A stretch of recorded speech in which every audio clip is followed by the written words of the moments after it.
मेरा पहला सवाल ये है कि जब हम कुरान शरीफ की आयत को गिनते हैं तो जमात अहमदिया बिस्मिल्लाह को एक आयत के तौर पे गिनती है, जबकि गैर अहमदी मुसलमान हैं वो बिस्मिल्लाह को बतौर आयत नहीं गिनते। तो इसकी क्या वजूहात है और इसके क्या नताइज हैं जब हम ताद्दुद वो आयत करते हैं, गिनती करते हैं।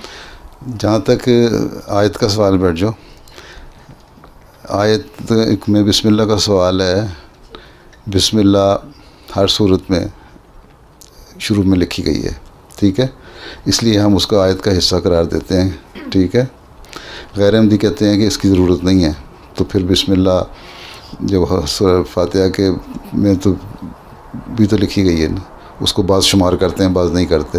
तो ये बाज़ की लोगों की जो फुक़हा गुज़रे हैं ना, स्कॉलर जो गुज़रे हैं मुख्तलिफ़ स्कूल ऑफ थाट से, उनके अपने अपने नज़रिए हैं। जमात अहमदिया ये कहती है क्योंकि बिस्मिल्लाह में हर चीज़ में ज़रूरी है, हर सूरत के सर पे ज़रूरी है और लिखी गई है, इसलिए ये बहरहाल आयत का हिस्सा है। हज़रत मुस्लिम मऊद ने यहाँ भी ये भी फरमाया हुआ है कि मैं ये समझता हूँ कि जब हम तिलावत करते हैं तो तिलावत ने सिर्फ कुरान शरीफ में लिखा हो कि औज़ु बिल्लाह पढ़ो, ठीक है, वही पढ़ लो, वहाँ बिस्मिल्लाह पढ़ने की ज़रूरत नहीं है अगर वो सूरत के शुरू में नहीं आ रही, ठीक है।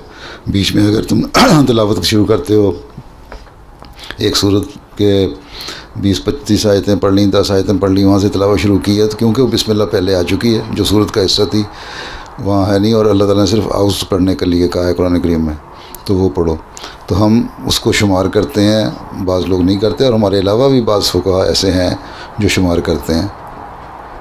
ये मुख्तलिफ़ स्कूल ऑफ थाट हैं। आसलम ने क्योंकि हर एक को हिस्सा करार दिया, इसलिए हम हिस्सा करार देते हैं। हमारी जो कमेंट्री है तो कुरान करीम की, अगर उर्दू नहीं पढ़नी आती तो तफसीर कबीर में भी इसके बारे में लिखा है, या 5 वॉल्यूम में लिखा हुआ है, उसमें उसकी सारी वजह डिटेल से बताई भी हुई है।